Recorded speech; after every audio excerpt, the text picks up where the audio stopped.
Dengan ilmu setiap bangsa akan terangkat derajatnya di muka bumi dan meraih kemuliaan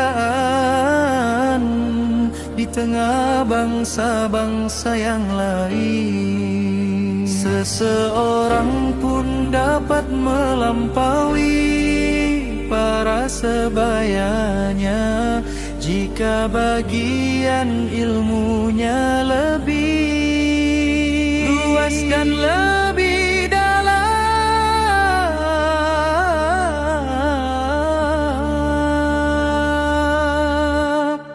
Dengan ilmu dan akhlak cita-cita dapat digapai.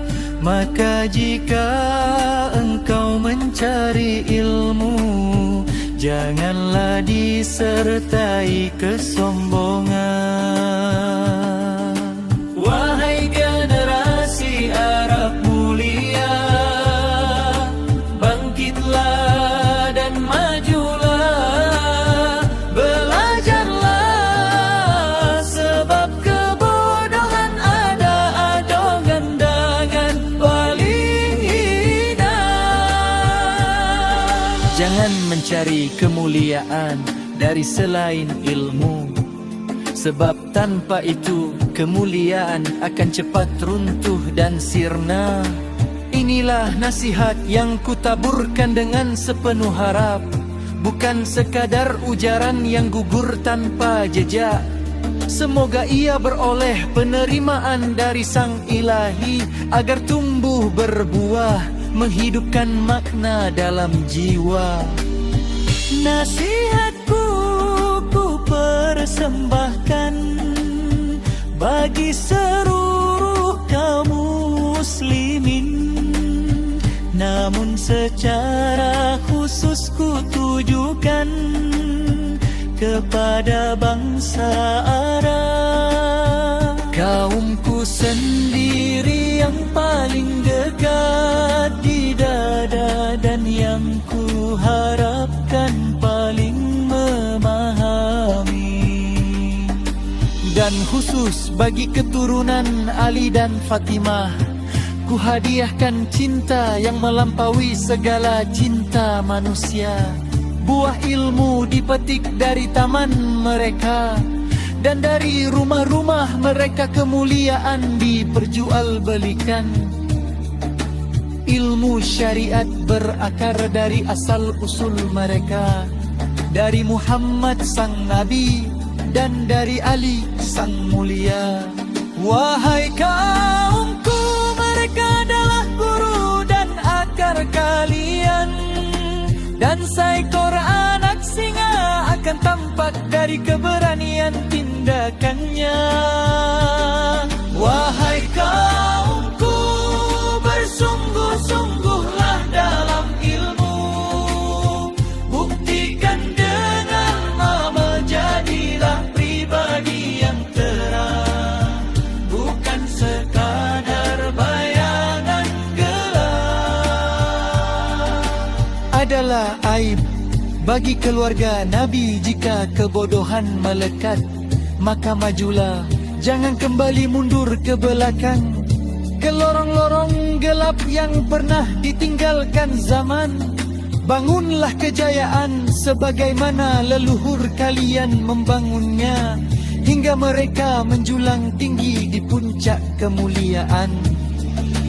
Mereka melampaui manusia dalam akhlaknya, di setiap zaman menjadi pemimpin yang memberi petunjuk.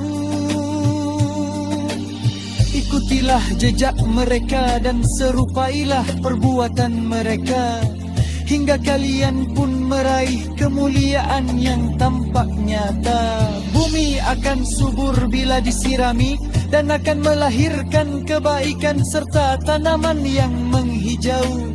Didiklah generasi muda dengan membangun madrasah-madrasah yang menumbuhkan ilmu agama hingga ia bersemi.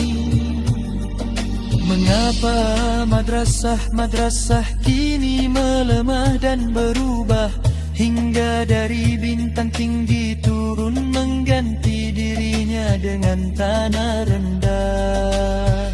Jika keadaan ini terus berlangsung, ketahuilah wahai kaumku, akhirnya akan menuju keanjuran dan kematian. Padahal ia adalah jalan menuju cita-cita tertinggi, dan demi Allah takkan pernah ia menjulang tinggi bagi mereka yang menyempitkan dirinya dalam keterbatasan. Maka berlombalah dalam menjaganya, ia adalah ibu kalian dan anak-anaknya di tengah manusia, laksana singa pemberani. Alangkah agungnya ia yang berpaut erat pada tali-talinya, dan alangkah mulianya ia yang bersungguh-sungguh membulatkan tekad dalam perjuangan. Ilmu itu adalah firman Allah dan sabda Rasulnya, maka ambillah dengan adab yang luhur tanpa keraguan. Ambillah dari ahlinya, jangan malas, sebab penuntut yang malas takkan pernah menjadi pemimpin.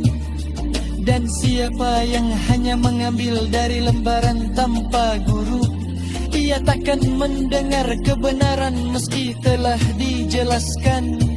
Tak mengherankan bila ilmunya tak dapat dipercaya, bila gurunya hanyalah tulisan tanpa bimbingan.